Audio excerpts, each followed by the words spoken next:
Hey there, welcome back to the channel. Once again, working on this mid-70s Dodge pickup. I need to get fuel up to here from back here. Let's go take a look at what we're working on now. The primary challenge today is the original fuel filler used to be way up by that cross member. Used to be ahead of the tire here, but it had a tank that sat alongside the frame rail here. That tank will not fit. So I've gone with a 1970 Mustang tank. I'll put a link up here for when I put that in. What I need to do is I need to put a filler here because I don't really like where this one is. This would be, well, kind of back by where the license plate is, but that angle kind of pushes it straight up into the bed. None of which I like. I'd like it to be over here on the side. Thing I need to check to make sure is the fender. Since this is going to be a step-side bed, fender covers this, so I need to have space rearward of the fender for the filler, and you can see the bottom of the bed is right here, so I need to make sure that I've got space between this frame rail and the bottom of the bed. So the reality is I'm probably going to be putting it somewhere behind this cross member, but before, you know, the bumper bolt here. So I've got to find a spot for it. I think I'm going to bring the bed side rail in and set this up here just to make sure we've got space and figure out where this needs to go. This shows it really well. So here's the side of the bed, pretty much in place.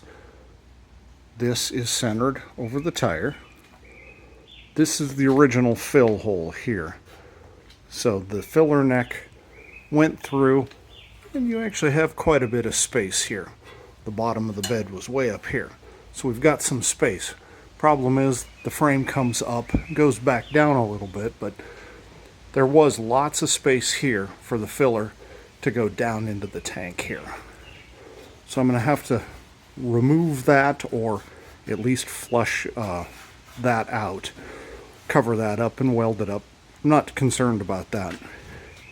You can see this is where the fender bolts on, comes back down. So I have to get my filler back here somewhere.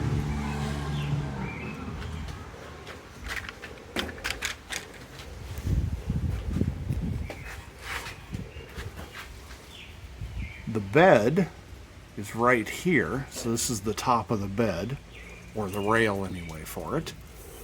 So the top of the bed actually I think sits right here is where the wood sits, so we have to be under here. So that, you can see, is basically right here. So I have to put the filler neck somewhere right in here.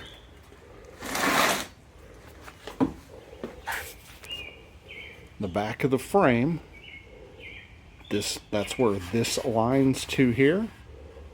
So this, I could probably come back maybe another inch, 3/4 of an inch, something like that. That means that filler neck has to come through right here and come down in here. So it's got to go into the tank right here on this back corner, which should be interesting. I've got some ideas, so let's take a look and see how we can get a filler from here up and through this gap that we have. So it looks like I need about a 2.5 inch hole. We've got 2 inches here. There's this flange that's part of this. That's another 1.25 inches. So we've got 3.25 that I have to come out. And it's about 7.5 to the edge of this fender. So from 3.25 to 7.5 here. If you take a look at this,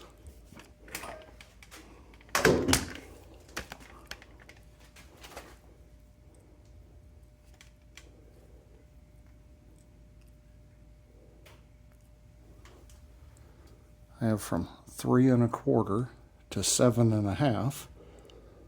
3 1/4 on the tank is still in this rounded part, so we're going to come up to about 4, and we need 2 1/2, I think I said. So 4 to 6 1/2. Remember, we can, angle something as we come in, but it's really tight here. So from 3 1/4 to 7 1/2 is where I have to puncture this. I'd like to not be up in this corner because that's going to be a real pain in the butt to work with. So if we come in somewhere from there, I'd like to not go 7 1/2 because that's right up against it. And I need a 2 1/2 inch hole. So somewhere right about here is middle. So I come 1 1/4 this way and 1 1/4 this way. So this is ideally where up on the frame that I would have this come through. Now, we can probably angle it a little bit. We're probably going to have a section of rubber hose in here, so we can move it a little bit, but really right in here is where I need to have this come in.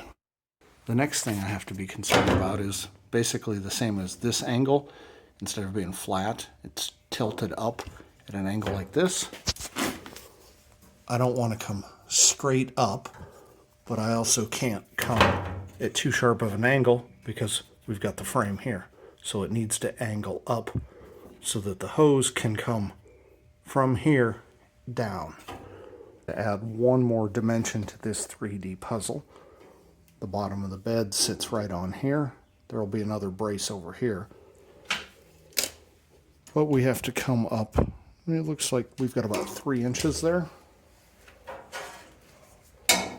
So the bottom of the bed sits just about like that. We have to come through right here. So we've got that much space to work with. So we have about 3 inches by about 3 1/2 or maybe 4 inches this way. We have to get a spot in the side of the bed with no side of the bed attached yet for a hole going into that tank. Relocating this, I think, would really suck, trying to, remove that in some way, shape, or form so that it's still usable. So I'm not even going to try. I'm just going to leave this here for now.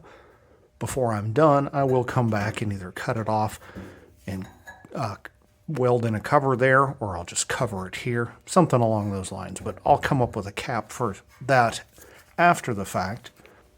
The same people that I got the fuel pump from, I got this from. I believe this is a coupler. Here's the part number, but it is for fueled hose. And I'm going to get this mounted in here at an angle, again, that clears this, probably sticking up about half that distance, something like that. So the challenge is to get this is steel, into this tank, which is also steel, at an angle which does not impact here, that lets me put on a hose that doesn't stick up too far, that's forward and back just right. A whole bunch of Goldilocks things have to happen for this to work out. So let's go take this tank out and get this prep started. All right, I've sketched in where this needs to go. And it's going to go somewhere, I don't know, about like that. The temptation would be to just take this hole saw, which looks like the right size, and just punch a hole in here, put this down in there, and then try to weld all the way around it. I'm not 100% convinced that my skills, especially on a curve like that, I don't know. I'm hesitant for a couple of reasons. Number one is I'm concerned about the strength of this in there, wanting to rock.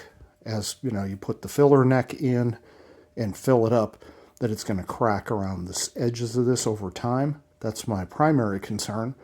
I guess I have some other concerns about my ability to weld this, but I guess I'm going to have to weld it no matter what, so we're going to, I guess, cross that bridge when we come to it. My idea, instead of just putting this straight in, is I'm going to put this into a piece of flat 18 gauge, probably something like 18, whatever I can find laying around here. And then that flat piece I'm going to fold into a U, and then I'll cut a channel in this. It'll make a little bit more sense when I start progressing. But basically, I'll just cut a couple of slices here, connect it across, so I'll take out a rectangle, and then I'll have the flat piece here that this goes through, and then it'll have a couple of sides that just extend up well past this. So I can get this mounted to the other one, adjust the hole here to get the angle and everything right, and then weld it in, and then I can trim everything off and finish weld. This can get welded to the plate before it even goes in, and then I can trim and finish weld all of this stuff after the fact. I think that's going to be easier. It's definitely going to give me a stronger, less, prone to cracking from stresses here.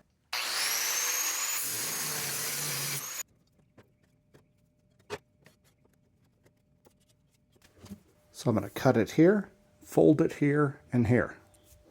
And obviously cut out this middle.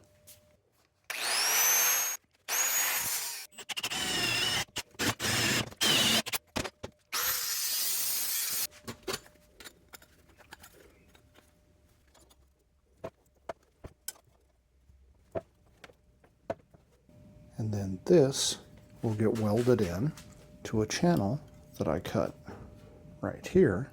But first, I'm going to actually weld these together here. Rather than weld, I think I'm going to braze. You can see this drain plug that they put in at the factory on this. They brazed that in. So brazing seems like a better idea. The nice thing about brazing is it doesn't get hot enough that you should be able to blow through the sheet metal. The braze material, the silica bronze, just gets hot enough for that to melt. And it should seal just fine.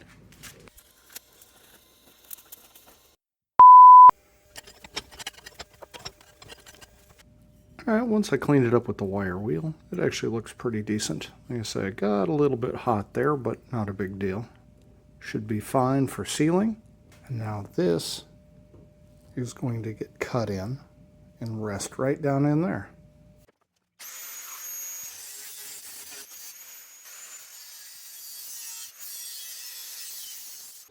Alright, so I've got it rough trimmed here. See, it's sticking up a little high here. I can always take that down afterward, but it gives me something that I can braze against, and it gives a little bit of a heat sink. But I think it's a pretty nice tight fit all the way around. So now I'm just going to tack it in a few places with brazing, and then run the perimeter.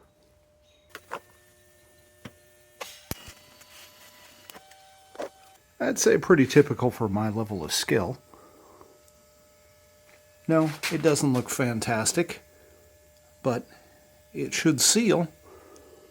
Now all I have to do is coat all of this, figure out how to plug this, and in fact I'm going to seal the inside of this tank before it goes in. But that's all I've got for you for today. Thanks for watching.